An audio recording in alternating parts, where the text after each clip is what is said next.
Hello children, welcome to Max Tuition. Today we are going to see to the chapter Statistics of Class 10.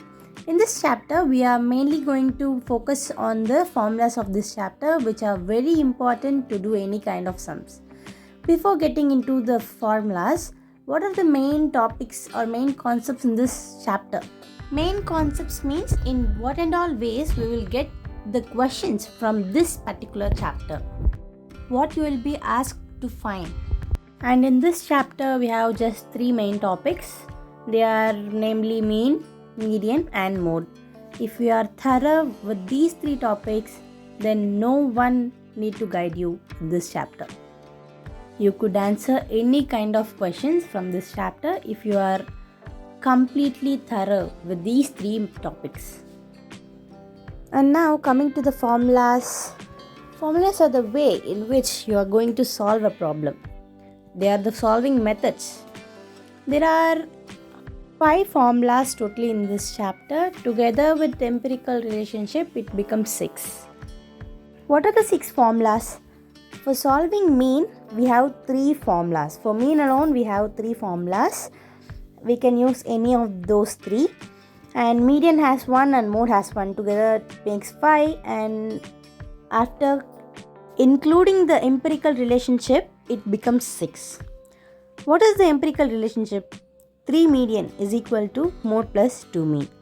Now, let's take a look into the 3 formulas of the mean. That is the 3 methods of solving mean. What are they? The first method, first and foremost, the main method is the direct method. And the second comes our assumed mean method. And the third method is the step deviation method.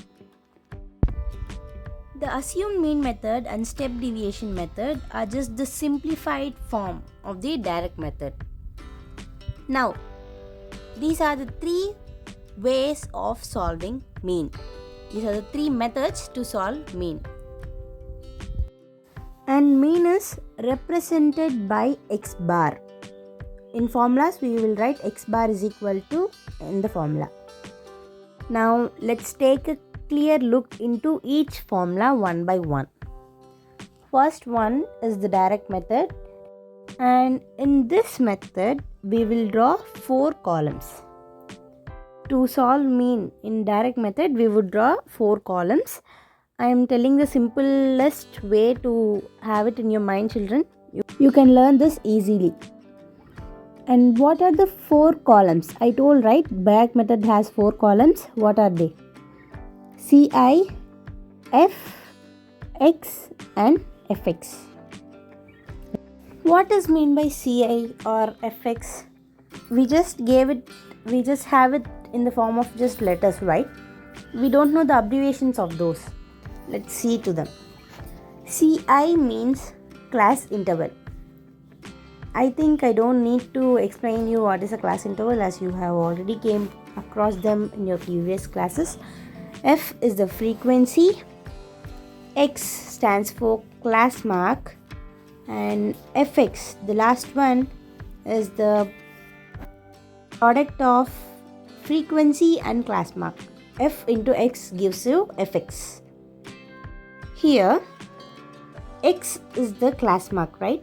Class mark, it is calculated by adding the upper limit and lower limit of the class interval and dividing it by 2. Upper limit plus lower limit by 2 gives you the x value, class mark. And this method is usually suitable for small values. If you have small values of f and x, then you could choose this direct method. Now, the main thing, what is the formula of direct method? We are talking about formulas. We did not even start writing it, right? So now, let's see to the formulas. The formula of direct method is x bar. X bar is equal to, I already told, mean is represented by the letter x bar. X bar is equal to summation of fx by summation of f.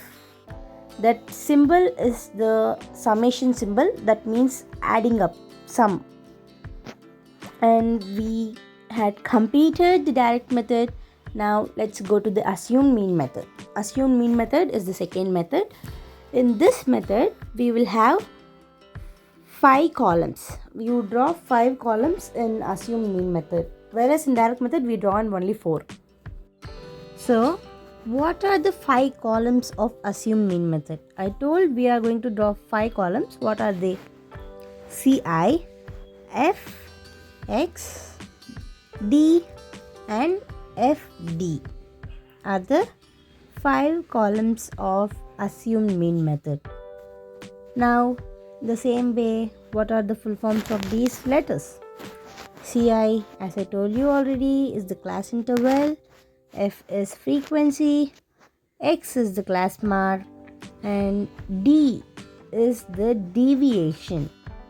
D stands for deviation, and FD is the product of frequency and deviation. F into D gives you the FD. What is deviation? How to calculate deviation is what we are going to see now. Deviation is calculated by subtracting assumed mean from the class mark. X minus A gives you D. Where did this A come from? We did not include A in any of our 5 columns, right? A is the middlemost term of the class mark column. A stands for assumed mean. Now coming to the formula of assumed mean method, X bar is equal to summation of FD by summation of F plus A.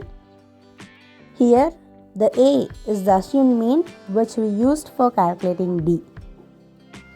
Now let's move to the third method, that is the step deviation method.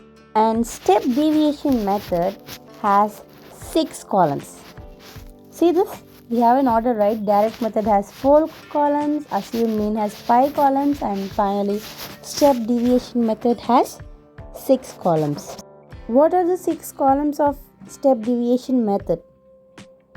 The 6 columns are Ci, F, X, D, U and Fu. We are not going to see the full forms again. The Ci, F and X column are repeated in all the 3 methods.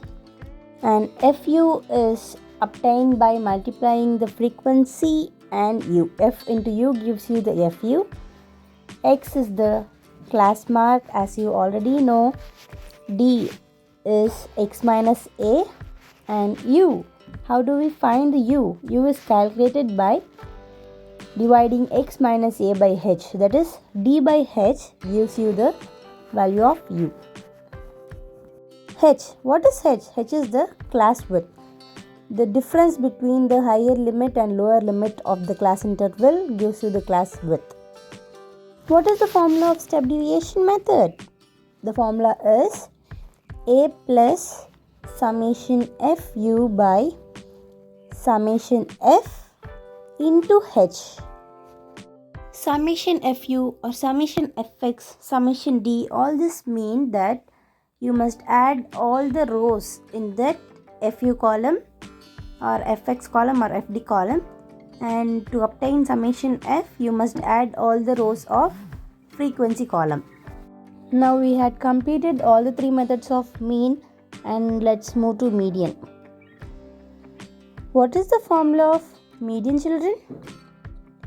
Median is equal to L plus n by 2 minus Cf by F into H. Further, let's take a look into each and every term of this formula. Now, I forgot to tell you that median has 3 columns. What are the 3 columns of the median? They are Ci, F and Cf. What is Cf? Cf is the cumulative frequency, and to find cumulative frequency you should add the corresponding frequencies to get the cumulative frequency. And after calculating the cumulative frequency, you would get in the last row you would get a value which is the n, that is the number of observations. After calculating n by 2, that is the number of observations by 2, you should go to the CF column again and find a number which is greater than the n by 2 value, and that is your median class. L is the lower limit of the median class. N is the number of observations, as I told you, and F is the frequency of the median class. H is the class size, that is the class width. Got the L value, F value from the median class, but CF should be taken from the preceding class of the median class. This we had completed our median, and let's move to mode. Mode has just 2 columns. Very easy. The 2 columns are already given in the question.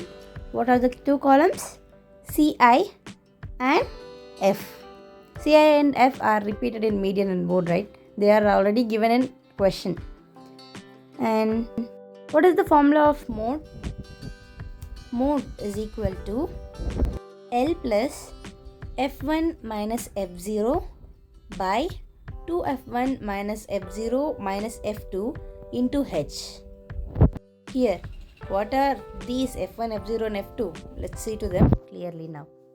First of all, as we all know, L is the lower limit of the model class. Here it is model class. What is model class? Now, to find model class, see the frequency column. The class interval with highest frequency is the model class of that table.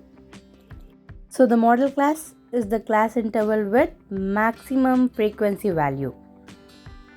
Then the F1, how to find F1 is, it is the frequency corresponding to the model class. It is the frequency of the model class. And F2 is the frequency of the succeeding class of the model class. The next class of the model class gives you the F2. And last but not least, the F0 is the frequency of the preceding class of the model class. No confusion between F1, F0 and F2. F1 will be the model class frequency. F2 will be under the F1 and F0 will be above the F1. This is how you can have it in your mind very simply. Next, H is the class size, as already we seen this many times. Mean and mode, how many times will we see the same H? Then I forgot about the median of unequal class intervals. Median of equal class intervals is what we had seen before. If you get median of unequal class intervals, what to do? You should make the class intervals equal.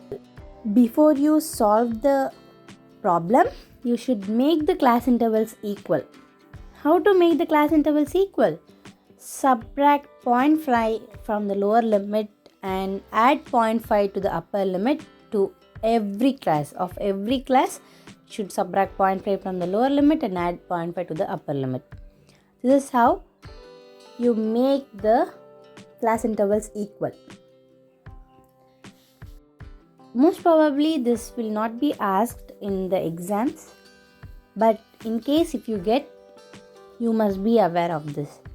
I will teach and some in this model also in our next video. And this is all for today. See you in the next video.